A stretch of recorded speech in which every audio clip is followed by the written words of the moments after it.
Welcome to the hottest real estate topics on the planet, keeping you up to date with all the creative ways to buy and sell real estate without bank qualifying, so anyone can build real income starting today. Here is another great show with Dealmaker Bill and Pete the Rookie.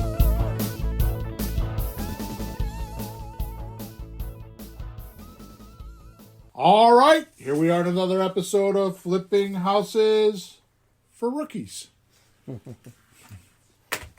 And I'm glad you're here today. So how are you today, Pita? All doing fine. We have a nice day of weather. Good. It's getting to be warm. I Very agree. nice. How are you today? I'm good. Ready? I'm fired up about today's podcast. All right. So we are on episode number 352. That's 352. The title of today's podcast is Bad Deals versus Gargantuan Deals in Creative Real Estate. Okay. Here is the description. Bad deals versus gargantuan deals in creative real estate can make the entire difference in your hard-earned time results. In this single episode, we are going to explore what makes a bad deal and the warning signs to watch out for. You don't want these costly mistakes that can set you back years in your career.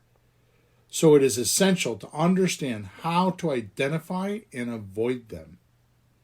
These common pitfalls will only distract you from seeking and finding the gargantuan deals that will make you rich and free. We will discuss what makes a gargantuan deal and how to spot them in any market going up or going down. Throughout this episode, you will hear real live examples of both bad deals and gargantuan deals, so you can easily understand the difference between the two. Sorry, I got distracted for a second. Plus, expect to hear some actionable advice on how to find and avoid these deals so you don't get sucked into too many suspects that will eat your dreams of creative real estate, setting you free for lunch. All right, let's get started with sharpening your skills. What do you think, Peter? I'm ready to listen. All ears. I've learned, I think everybody does it. You can have a title to something and you'll talk about that. But it's just everything else that goes in there. Like you might say that, talk about your topic and like nothing hits me because I've heard some part of it. You'll say something else like, that's all I needed to hear today. So I'm just all ears. Whatever you got to say, let's see what I can fit into my little puzzle. Nice. So let's get started with our housekeeping. So we record on Thursday mornings, 9:30 a.m. Eastern Standard Time. If you go to Facebook, Twitter, or YouTube and type in Flipping Houses for Rookies, you can find us. You can also respond or input your questions or any ideas into the podcast. If you wherever one of those platforms allows you to type, you can type your questions there. I only answer questions pertaining to the podcast because I don't want to distract our flow. However, if you have other questions, you can go to WhatsApp Messenger and look for Let's Talk Real Estate. And there is a group there that you can share your ideas and have like-minded people around you and be part of that group. Or you can message us directly at flippinghousesforrookies.com. Top right-hand side of that page, you'll find a support link, and you can get us directly. You can send a question to myself or Peter privately. Also, you can go into the description of wherever you're watching or listening to this podcast, and there's a link there that will help you with all of whatever we're talking about today. The idea is that I put a link in there to help you implement whatever we're talking about. The podcast is pretty much designed to tell you what to do, but not how to do it. So the link is the how-to stuff. So you might want to go in there and check it out. Okay? So here we go, Peter. Start of podcast. Good. As Bill style, Pete, let's clear up a few terms before we start. Good way to go. What does gargantuan mean? And creative real estate. Okay. In most definitions, gargantuan refers to sizes like enormous, tremendous in size. Mm-hmm. However, I want you to hear my definition of gargantuan creative real estate deals. Mm-hmm. It means, to me, tremendous in volume or degree. Tremendous in volume or degree. In other words, it is bigger than the norm. Right. It is easily noticeable to you and others because it's just a different size. A bigger size. Yeah. Okay, now let's do bad. This means a low standard or poor quality. Not such as to be hoped for or desired. Sometimes considered unpleasant or unwelcomed for your goals. Make sense? Absolutely. Lastly, let's look at freedom, or better yet, financial freedom. Financial freedom means you get to make life decisions without being overly stressed about the financial fallout of those decisions. That's a different way of putting it. Financial freedom. You get to make life decisions without being overly stressed about the financial fallout of those decisions. That's true. That's not like the monetary, like the how much and the numbers, but just the state of mind, which is really the bottom line and the result of it all. What if, I think we can all think of people that have lots of money, they shouldn't worry, and they're worried more than ever, right? So what good is it? But it's that state of mind that we're looking for. That's a good one. I don't think I've ever heard you use that. Okay. By the way, there is a formula for this financial freedom, so you know what you need as a bullseye. That formula is your monthly or yearly liabilities multiplied by 3. By 3? Yeah. Okay. Once that number matches your assets production monthly or yearly, you can say you are financially free. 3x. So let's do an X. Yeah, well, I like 5X, but that's I used to do that when I had employees, but now I don't have many employees. I just outsource everything. So everything is taken off of the line. So, this is kind of a funny thing for me to talk about. I'm going to try to just ad hoc this for a second. A profit and loss statement. When you start at the very top of a profit and loss statement, right, you have your income. Right? Your income needs to then subtract the cost of goods. Right. What's left after that is your corrected gross income. So let's just do this as if it was a car. So you are a car dealership and you're selling cars, and you sell the car for $10,000. Yep. The cost of goods would be, well, you had to buy the car, and that was $6,000. Yeah. And another line on cost of goods would be, well, you had to do $1,000 worth of repairs, so now you're at $7,000. So there's no way that you can buy and sell that car without those numbers. Right. Okay? The next number down is your corrected gross income. Mm-hmm.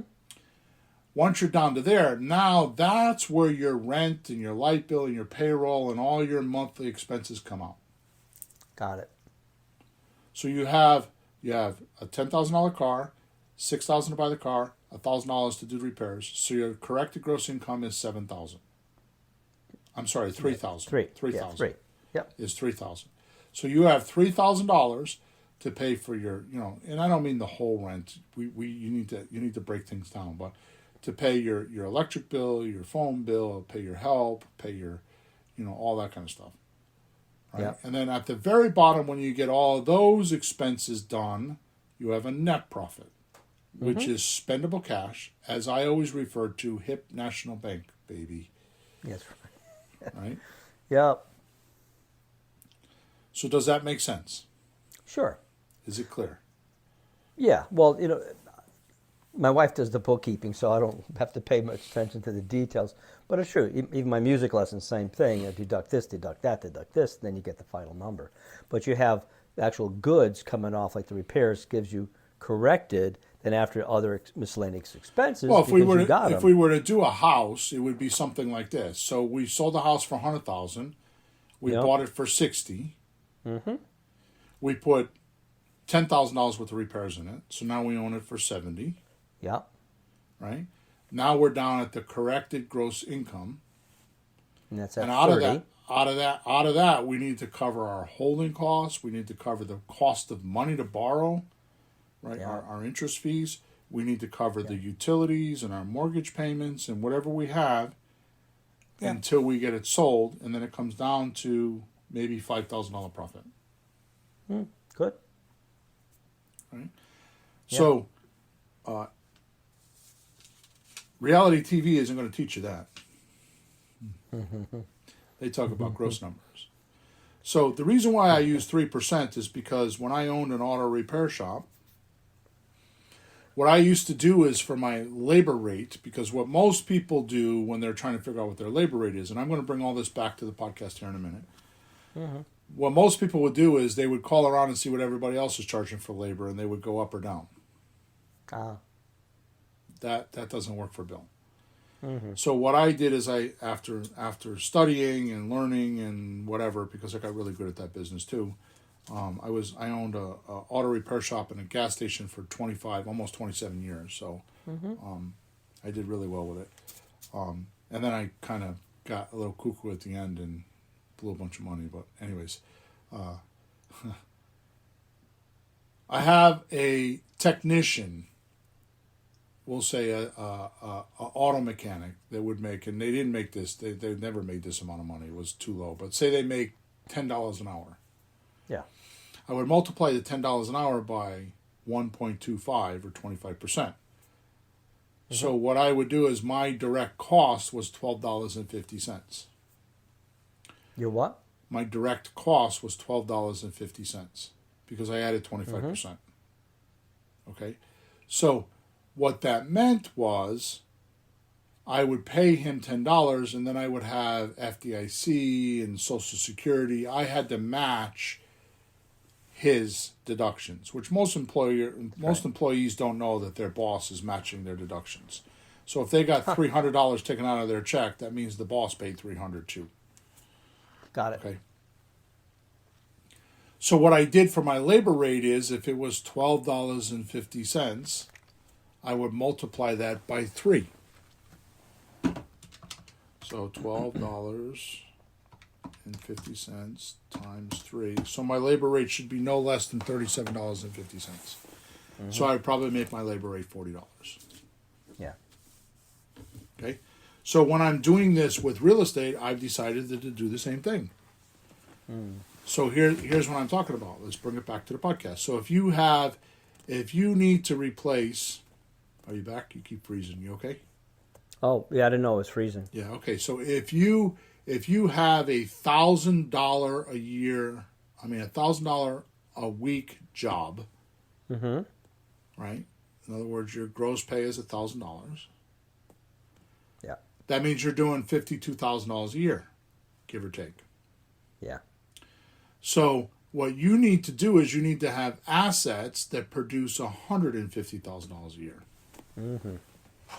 Right? So let me see, 150,000. It's $3,000 a week, right? Yeah. Or $12,000 a month, right? Mm-hmm. The reason why we do that is because you want to have cushions and you have expenses and you don't want to live tight. Yeah, and you'll probably start spending if you start making. Right. Yeah. One of the things you should do, which I go in and out of, I mean, I'm not doing it now, but I was, is you should always peel off a percentage, 5% or 8% or 10% for reserves. Mm-hmm. If you're diligent with that, I've seen the most amazing things happen with that. Yeah. Okay? So when I say you want to have financial freedom, that's the formula. Okay?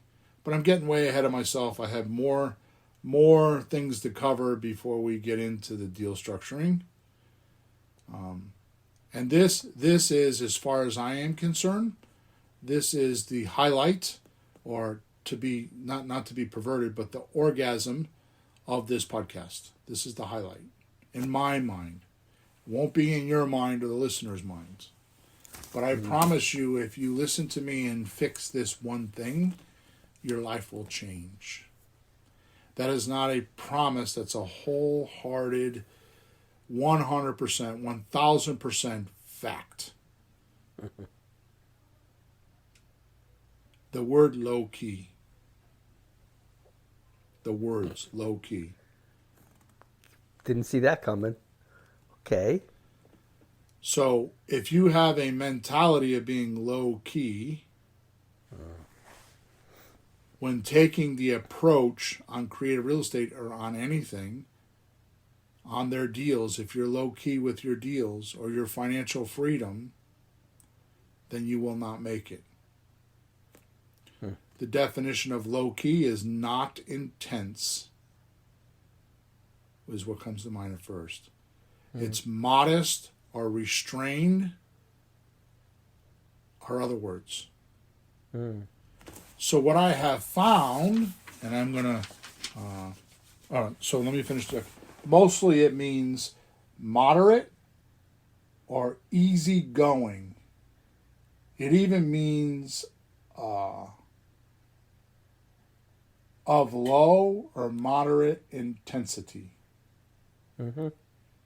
Like doing something, but in a chilled way. You're just chilled out. So what I have found is, without getting too deep into this, people that are kind of like fearful, people that don't like confrontation, people that will do anything to avoid a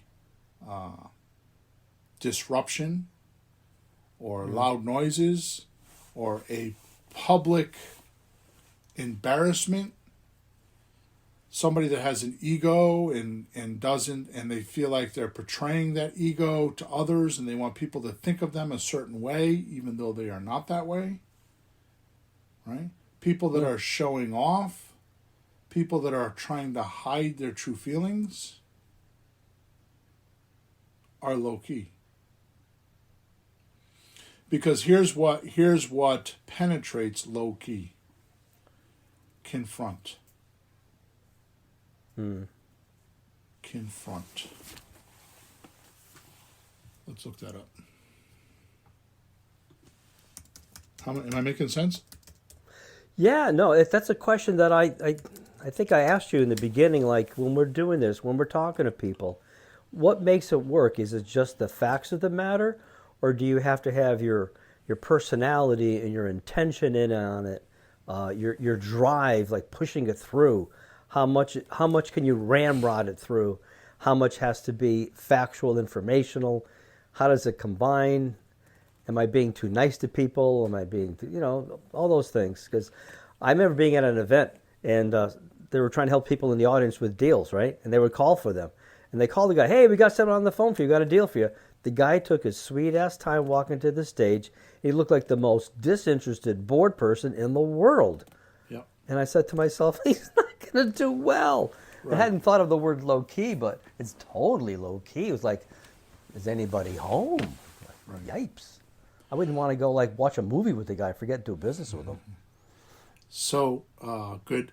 So confront means to face up and deal with, like a problem or a difficult situation.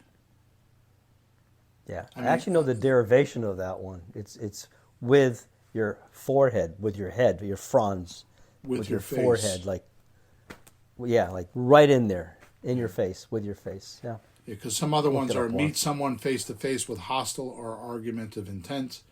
So people that are trying to not confront that are uncomfortable with that, they're not uncomfortable with the situation, they're uncomfortable with how they would respond.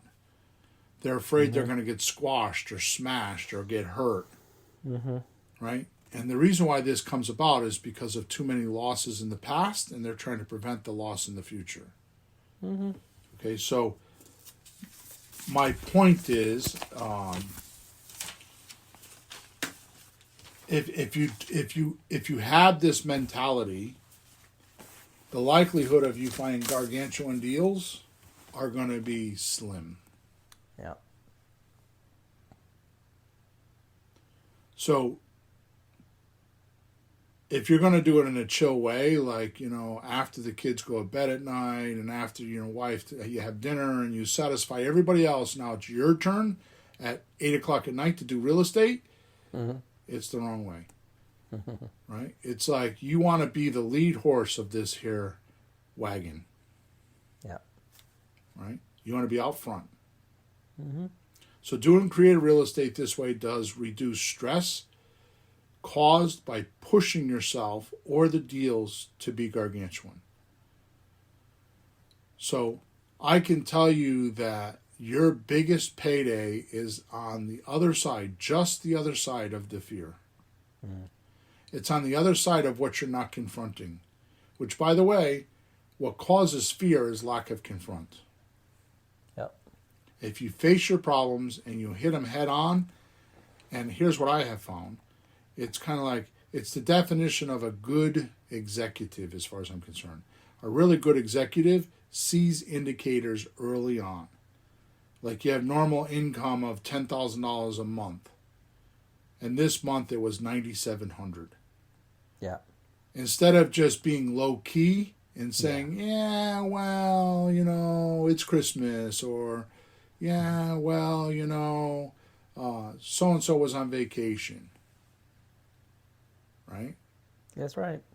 You need to dig in and you need to be tenacious on why didn't we do 11,000? Why are we at 9,700?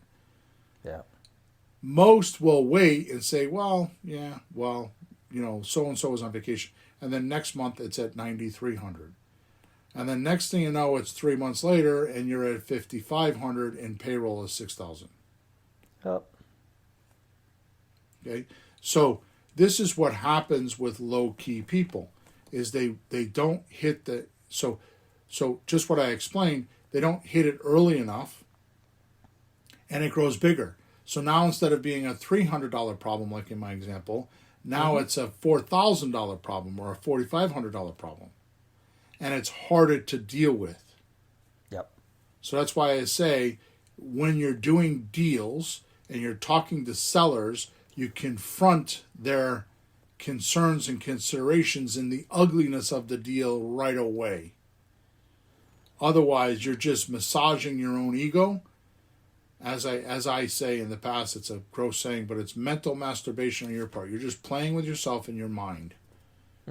Because what's happening is you're making yourself believe there's a deal there when there's not. Because you are low key. Yep.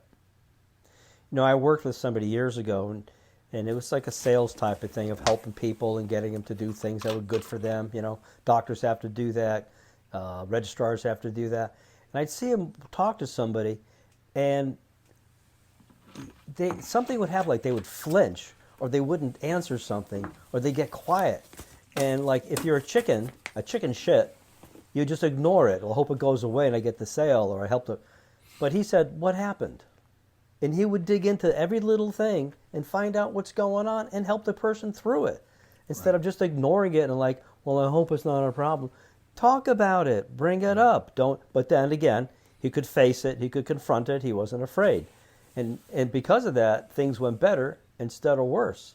I mean, simple every day. If you're driving your car and you smell something funny or hear a funny noise, you're going to wait till the tire falls off? You're going to check it out now. Some people don't check it out now, and the tire falls off. So It's worse. So in the world of gargantuan deals, I used to think that the only way to get a gargantuan deal is to go after the hard to find deals that nobody else could see. But I'm going to show you right now, because I want to get into the deal structure. I'm going to show you right now what I figured out. And honest to God, Peter, you know this. I know you know this because you tell me all the time. Honest to God, I cannot emphasize this enough. This is 30 years worth of tweaking deals that I'm going to give to you in the next 30 minutes. Yeah. And if you can't recognize what I'm going to tell you, then I suggest you stop training yourself and stop trying to do deals because you're not the one.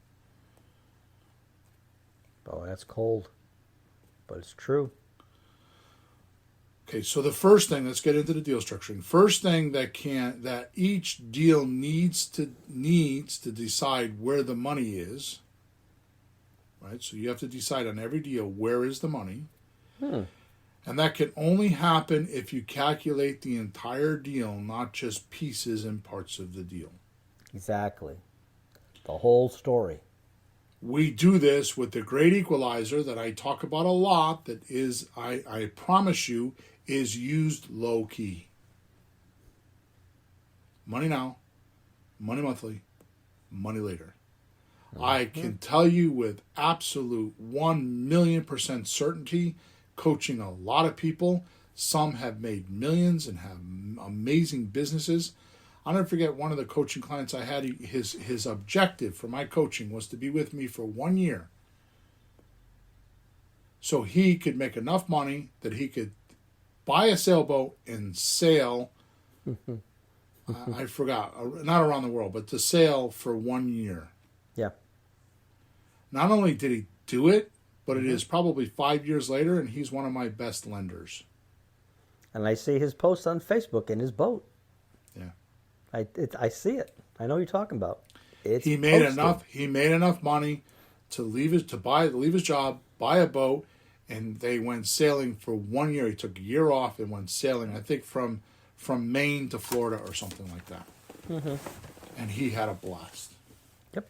Okay, so I don't come across telling you things like this without these stories.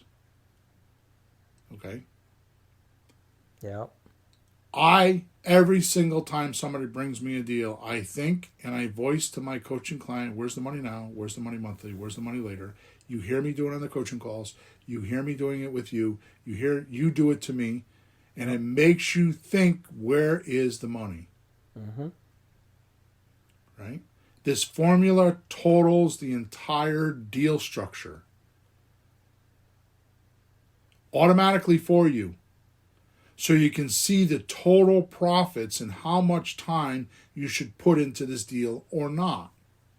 Right. Right? So if you're looking at a deal, and there's been times where you and I will look at deals and we're thinking we're paying too much money, but all of a sudden it's got $1,200 a month in positive cash flow. We were looking at the deal incorrectly. We stopped looking at the deal because we thought there's no way I could pay $220,000 for that $190,000 house. How could I do that?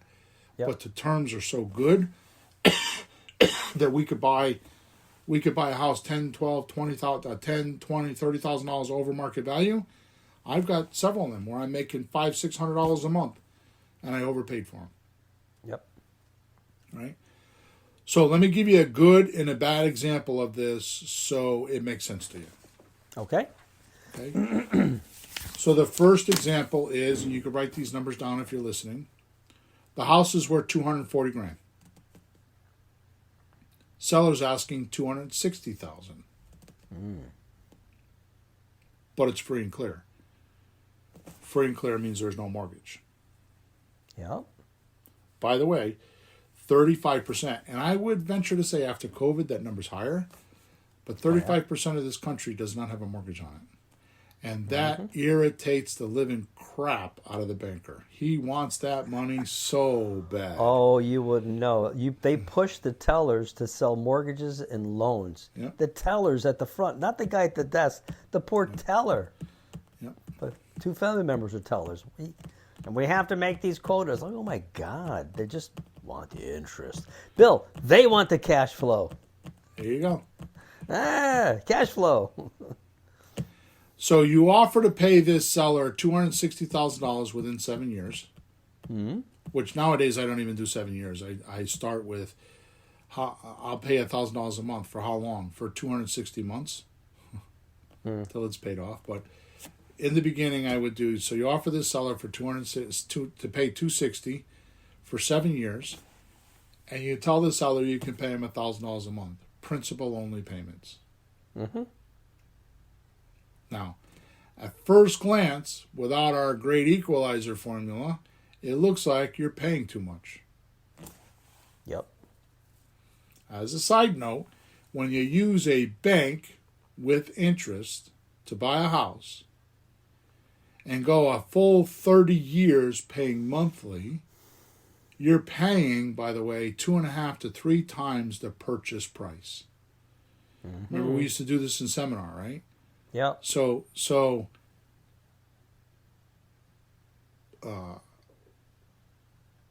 overpaying $20,000 with no interest is not a big deal.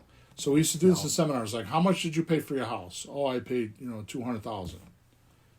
Oh, okay. Did you pay cash? Oh, no, I have a mortgage. Okay, well, how much is your mortgage payment? Well, my mortgage payment, principal and interest is $1,000. Okay. Yeah, and then he's got 360 payments. You do the math like, oh, look at that. Yeah. Nowadays I have a little mortgage calculator on my phone, and you can get them online or anywhere, right? And you put any numbers in, it'll tell you, here's how much you're paying in interest over the next 30 years, taxes over the next 30 years, and your total payment is going to be. It'll show you the number right there. There's no surprise. But, people live month to month. Like, I can make the payment, I got a house, you move in. But in the end, look at what you really pay. They'll tell you. It's right there in the pie chart. Right. Yep. Can find it in 1 minute on my phone. Bang. Right. Beats renting the rest of your life, I suppose, and not having anything. Well, that's what they say. Yeah. So instead of renting and buying the house for, paying for the house for somebody else's house, like they say, right, which is a mortgage trick. Oh, you shouldn't be paying somebody else's mortgage. Well, you're paying the mortgage, and he's making 2.5 times the amount of money. What's the difference? Working for the bank. Maybe it can work for us. Hey, the things you don't like in this world? Why don't you be more like them? Then you can be the bad guy and you make the money. But do it nice. Be nice to people. But you might as well make the money. All right, so let's say this house has $400 per month, a tax bill, and $150 a month for insurance expense. So we paid $260. We're paying the seller $1,000. We have $400 and then $150. So we're paying $1,550 a month for total expense. Yeah, because that $1,000 is just for him in his pocket. Right. You have this. You're doing the. You just said the expenses separately, so he doesn't pay them. It's just in his pocket. Right. Okay.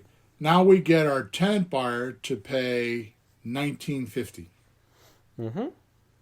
Okay, which is low for $260,000 in today's economy. Yeah. It should be like $2,300. Yeah. Right. And the way you figure that out is if you went and got a $260,000 mortgage at 6% or 7%, plus the interest of $400. Plus the interest at 6 or 7%, $400 for taxes, $150 for insurance. It would be like $2,300. Anyways. Yeah. If you got him to pay $1,950, your buyer to pay $1,950, we would have $400 per month in cash flow. Right. And assign the buyer all the landlord obligations. So we have no tenant landlording obligations. And not the expenses of the repairs of plumbing and a thing, this, that, or the other. Mowing, shoveling, none of that's So expenses the come in. key word is they're a buyer. Yeah. So if you were to go rent a car, you go on vacation, you rented a car, are you going to like wash it and change the oil and put tires on it? No, you don't own it. But if you own the car, you would. So that's how this buyer is going to treat this house. Yep. Right, so let's take a look at the formula now. So money now is 5% down.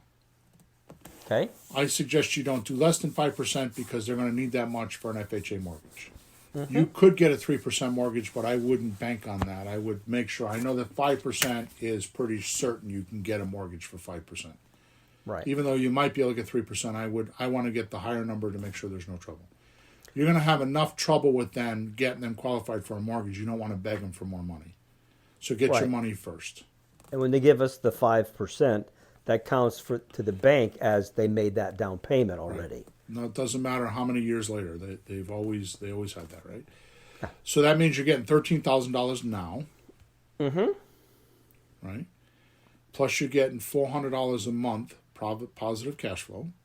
Mm-hmm. Because our expenses were $1550. Yeah. And we're collecting $1950, so there's $400 a month. Yep. Plus there's $60,000 in later money. Now, we overpaid by 20, but how did we get $60,000? Well, remember, we had 7 years or 84 months to pay the seller off in a balloon payment, which is one lump sum. So we put our tenant buyer in for 5 years or 60 months, so we have a cushion on the other end of 2 years. Yep. Right? And every time we collected the $1950 from our buyer, we paid our seller a $1,000 principal reduction, which means at 60 months, we owe the seller $60,000 less money. Yep. Right? Mm-hmm. In principal reduction. Now, the buyer is paying for usage only. They're not paying for principal reduction. We didn't give the buyer a loan. We did a rent to own, so they're paying rent for usage of the property. Mm-hmm. They're not getting principal reduction. No, they didn't buy it yet. So we're collecting non-principal reduction money and using it to pay principal reduction money.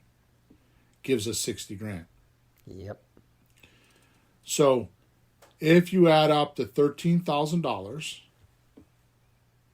plus the $400 a month for 60 months, that's $24,000. Mm-hmm. Right? Now, you have to be careful here because you have to subtract the $13,000 down payment from the $60,000. Right, because that was paid. You don't want to add it. I mean, the $60,000 was total profit. You just collected the $13,000 early, and then the rest was monthly. Right. You don't want to double count it. You don't want to count it twice, right? No. So you have really $47,000 profit. Mm-hmm. So our grand total is $84,000, which is worth our time, right? Yeah. Now, wait a minute. That's if we only go 6 years. That's if we only go 5 years. What if we go 7 years? Yeah. That's a pretty damn good deal. Is that worth looking for and finding and working on paperwork and putting your time into it? To me, that's a gargantuan deal. Especially if you do it for a $100 deposit. Exactly, because there was no money in. Right. So the rate of return is infinite. And this is a real deal you did. This isn't a theoretical on paper. You did this one. Yep. Yep. Okay, now let's look at the bad. The bad deal.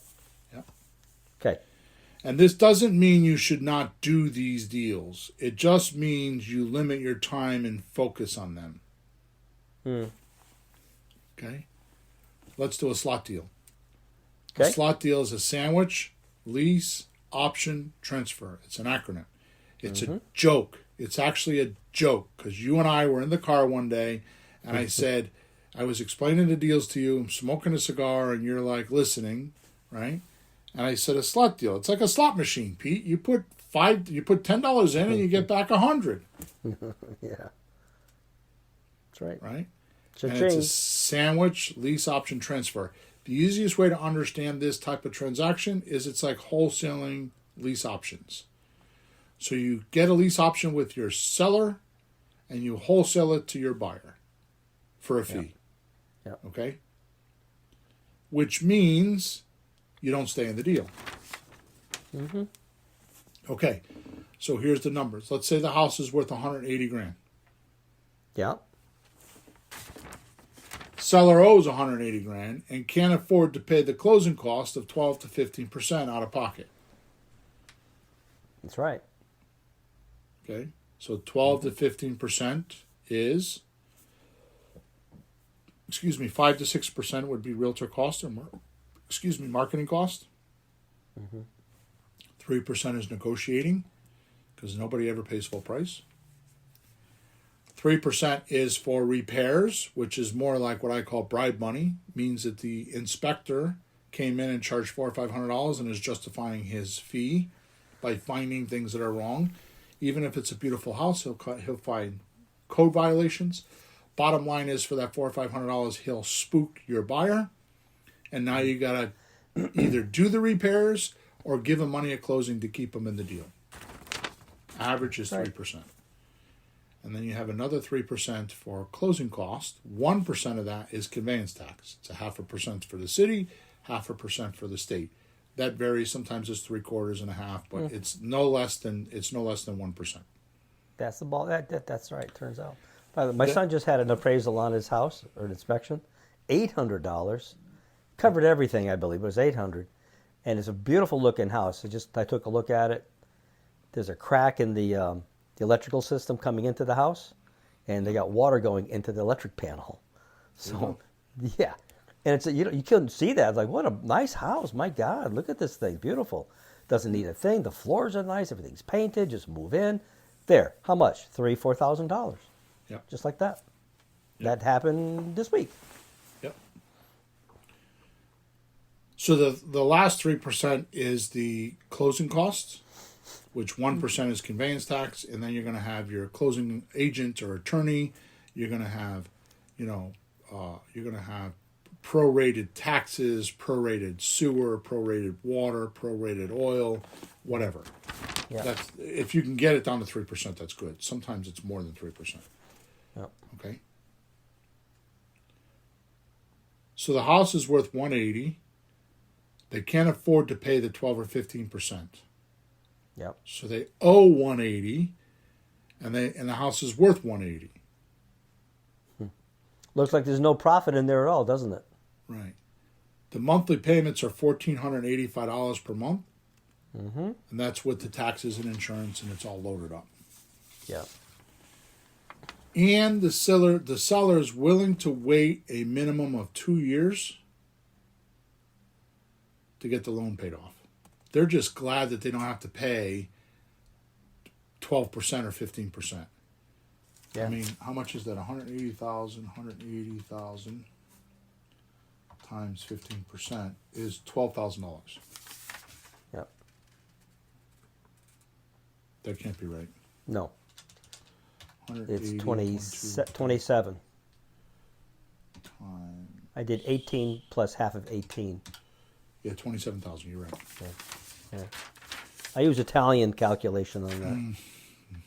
I get it. But there's no equity in the house. Doesn't matter how long he waits. He's not getting anything. Here is right? Here is the key, the impetus of this deal that most people don't think about. Peter just said it. They're not getting anything from this house. There's no reward. There's no upside. There's just downside. Yeah, So if you it's come just along trouble. and say you could do I'll do this deal. I'll take over your $1,485 payment. I'll pay the $180. I just got to defer your payoff. I need 2 years to rent it to my buyer so they can get qualified for a loan. Yep. So you pay the $180 that they owe, and the $14.85 a month, and you assign all that to your buyer. You're not paying it; they are. Yeah. Yeah. Right. And they will have to do all the repairs and do all the maintenance and cut the grass and all that. So the seller is not a landlord; he's just a bank. Yeah. You sign a 2-page option agreement, which means you have the right to buy, but not the obligation to buy. I use $100. You could use $1. It has to be paper money. You could use $1, but I use $100 to be professional. Mm-hmm. Now, here's the clever part. You agree with the seller to have 90 days to find your buyer before you lose your $100 option consideration deposit. Mm-hmm. You go test the market. Right? Yeah. You test the market to see if you can do this deal. Now, you're going to sell it for more than $180, probably $190, $200. Now, think of it this way. If you were to buy my computer today and pay me $1,000 today, and you gave it to me in cash, you'd be giving me $1,000. Yep. But if you paid me $1,000 and you swiped your credit card and paid over 24 months, you're no longer paying $1,000, just like we were talking about the mortgages earlier. That's right. So the person that doesn't have $1,000 and needs to swipe their credit card understands that. It's the American way. I didn't invent it. Right? You put this house. Go ahead. No, if something costs a certain amount and you have to take a bunch of time to pay it off, and you're standing there waiting for your money, like, what are you going to give me for making me wait? Right. You know, if somebody comes along and gives me money now, that's one thing. But if you're going to make me wait, you got to give me more. I'm waiting. I'm sitting at home. I'm wondering if I'm going to get paid. I'm not going to get paid. Give me more. That's all there is. That's all you need to know. So you could put this house on the market. That's exactly right, Peter. With an ad that says house for sale, no bank qualifying, which means you would post it on Zillow for rent, not for sale, for rent. Facebook Marketplace, or my favorite, apartments.com, for say $185,000 or $190,000. Yeah. You get the applicants to pay $25 for a background check and what their credit score, right? Mm-hmm. So if you're asking $190,000, you need to make sure they have $10,000 for down payment. Yep. It's a non-refundable deposit. So technically, you're buying the option agreement from the seller for $100, and you're selling it to your buyer for $10,000. So are you buying a house, or are you buying and selling a piece of paper? You're controlling it, just like Nelson Rockefeller said. The way to get wealthy or stay wealthy is to own nothing, control everything. Okay? Yep. Now let's analyze it with our great equalizer. The money now is $10,000. Mm-hmm. Money monthly is $0. Zippity-doo-dah. Money later is $0. Mm-hmm. Why is this technically a bad deal? 1, both deals can cost you $100 down. 2, both deals take about the same amount of time to do them. Yeah. 3, both deals have about the same amount of paperwork to do. Yep. 4, both deals you assign the landlording obligations so you can set it and forget it. Mm-hmm. 5, both deals just are as hard to find.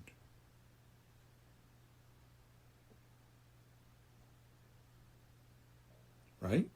Yeah. Now, before we scoot off today, let's be clear. So first of all, I want to make sure we understand the difference between a good deal and a bad deal. You keep freezing, so I want to make sure you're back before I go further.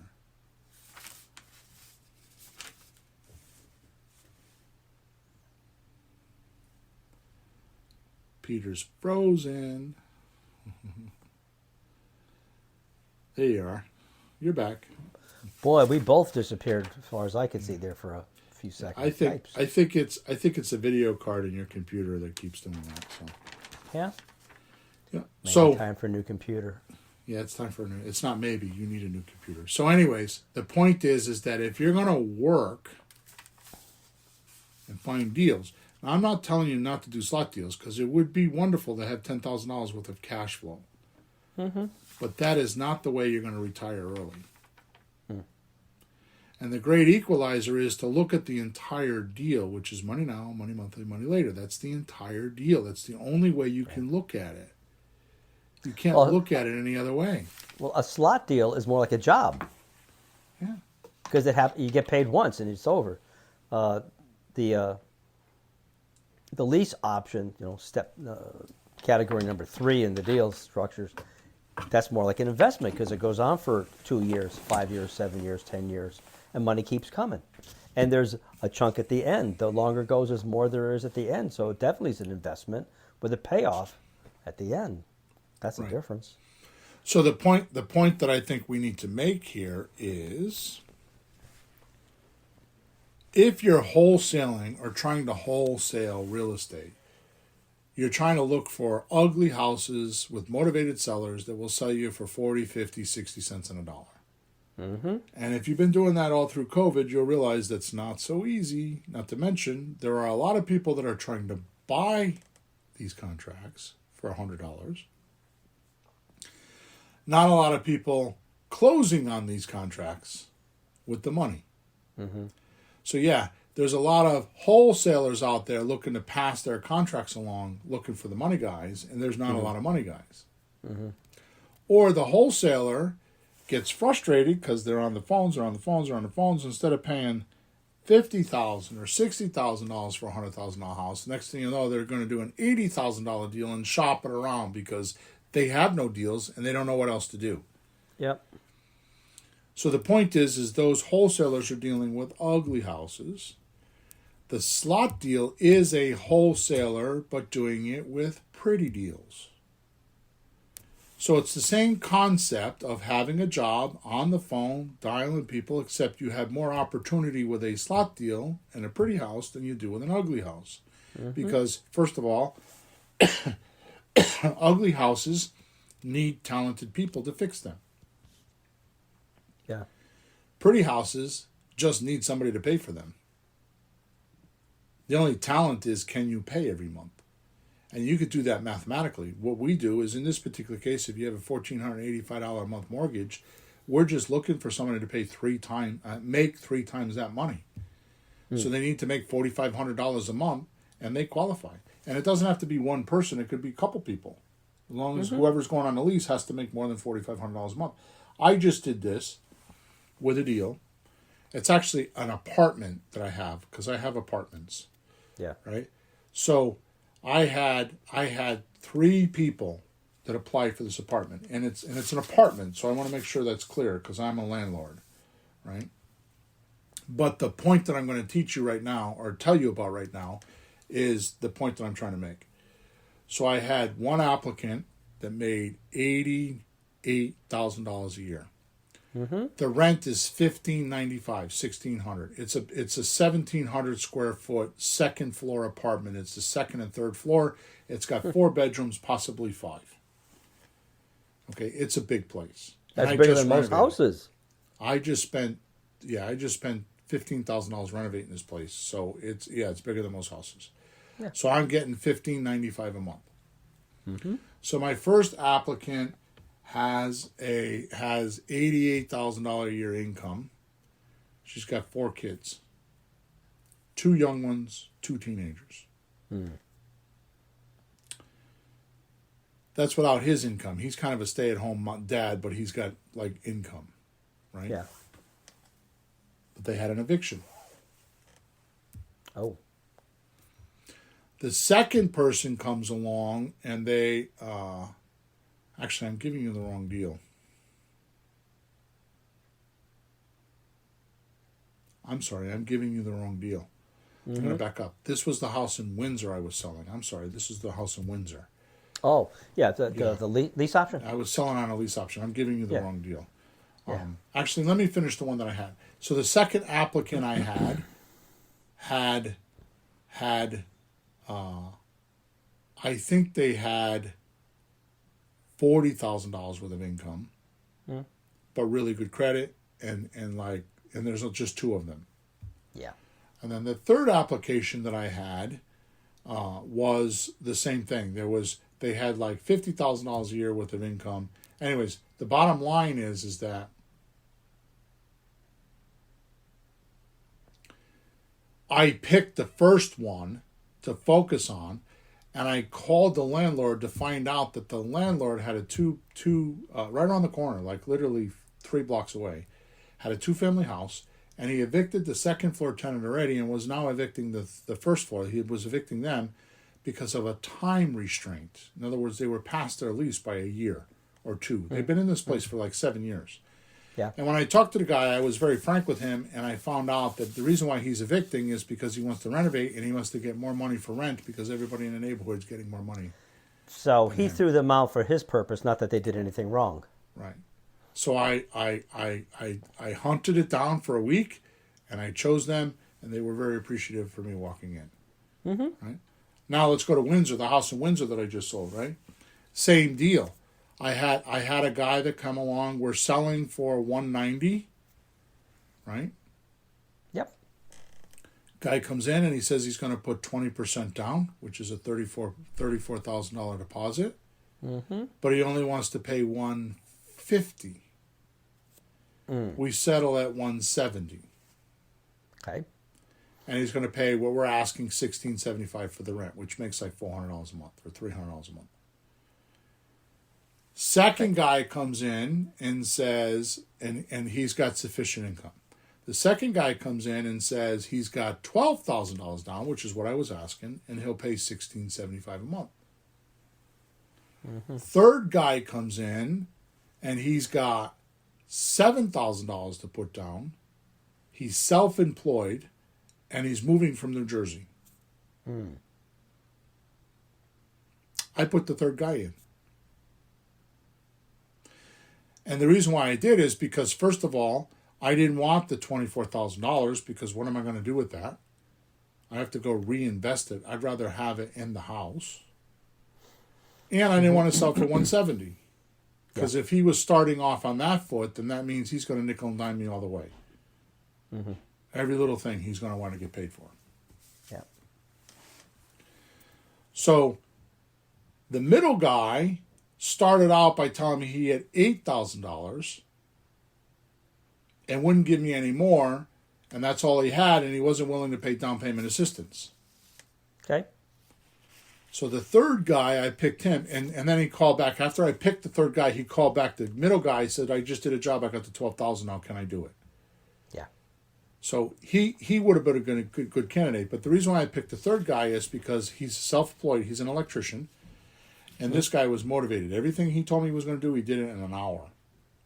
Yeah. He's handy. The house needed some work. So he's an electrician. He was handy. So I took that deal that was like whatever it was. It took it from $1,675 to $1,883 a month. Oh. Because of the down payment assistance. Because he gave me $7,000. I needed $12,000, so he borrowed $5,000, and I divided it by whatever it was, 12 months. I think it was $208 a month or so. I forgot what the number was. Yeah. So he's paying it off over time. So he's paying $1,883 a month. So that meines my cash flow went from like $300 now to all of a sudden or $400 to $600 or something. Actually, my numbers are screwed up because it makes a total of about $700 and change cash flow. Mm-hmm. And I have a motivated tenant. Yep.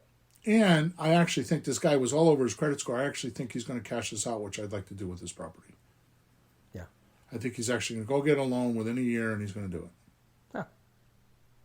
So the reason why I talk about these deals is because money now, money monthly, money later, I had to make my business decisions by the whole numbers, not just because the guy's going to give me $24,000 down. Yeah. The first guy's going to give me $24,000 down at the expense of reducing my price by $20,000. So why do I want to take $24,000 down unless I was desperate for money right now? Even if I was desperate for money right now, I wouldn't want to do that deal because I worked too hard to get that deal. Which, by the way, this house is on a second tenant. We bought this house 3 years ago and had a tenant in there for 2.5 years. They already paid us $12,000 down. And we already made $300 a month for the last 2.5 years. You see? Yeah, well, that's the crazy thing about it. You go, well, gee, what if the guy doesn't pay? Good. Do it again. You make more money. Right. You know, this is about how to turn problems into solutions. So if you want to fire your boss or quit the income that you have now, you have to pay attention to the cash flow. Right? So too many rookies evaluate deals and they're too focused on the money now and never get past it to find the real gold mine. Yep. Money monthly, money later. Money monthly, money now. Money now, money monthly, money later. There you go. Right? So money now is chunks of dough to pay down debt, buys cars and vacations, all that kind of good stuff. Money monthly allows you to fire your boss or quit your current income system. And money later allows you retirement security blanket like none other in this country. The last point, in case you are worried about all of my numbers and you're doing them casually like I did today, no worries. We have a calculator that will do all this for you. And because you're listening today, I'm going to give you free use of the calculator. I think it's 3 or 5 for 3 or 5 deals, so you can see how the calculator works. So if you go to creativerealestatecalculator.com, you can get that. I'll put that link in the description. So it's creativerealestatecalculator.com. And all these deals that we're talking about, imagine getting 5 or 6 numbers, putting them in the calculator, and the calculator automatically figures out by a red light, a yellow light, or a green light, all 7 of my deals, whether it's a good deal, a bad deal, or a semi-good deal, which is the yellow light. So red is obviously no, don't do that deal. Yellow is like tweak your numbers and you could do it, and green is like, yeah, this is the one to do it. Mm-hmm. And there's checklists in there, and you can do all your paperwork, all your documents in there. So go check it out. It's realestatecalculator.com. Mm-hmm. Okay. Did you have something you wanted to say before we left? No, I think I'm good. But okay, good. The important thing is you get all the information. The interest rate is too high. I don't care. Look at all the numbers. He's not giving me enough now. It doesn't matter. Look at all the numbers. Right. And, time is a number, too. Well, we have to do it a little bit longer, or you got to do it a little bit shorter. Just do all the data, all the numbers, and then decide how you want it to work. Exactly. All right, good. Thank you for being with us today. Thank you for your support. Thank you for everything that you tell your friends about us, good, bad, or indifferent. Please make sure that you subscribe to our channel wherever you're watching us or listening to us. Please make sure that you like us or dislike us, whichever you feel. Hopefully you liked us. Please make sure that you leave us a comment wherever you're listening so others can hear your opinion. Also, make sure that you go in the description and get the link that I put in there so I can help you with other things outside of this podcast. And I think we're over and out. The next podcast is podcast number 353, and it's called ROI. In other words, rate of return. ROI, how to evaluate and execute creative real estate deals for gargantuan profits. It's an extension of today's podcast, and I'm going to go over some more details, so you're going to want to listen. Mm-hmm. All right, have a good week. We'll talk to you on the next episode. Thanks for tuning in to the hottest real estate topics on the planet with Bill and Pete. If you want to continue learning how to buy and sell real estate without money or credit, head over to flippinghouses.club for some cutting-edge real estate wealth tools. Or contact us at info@flippinghouses.club.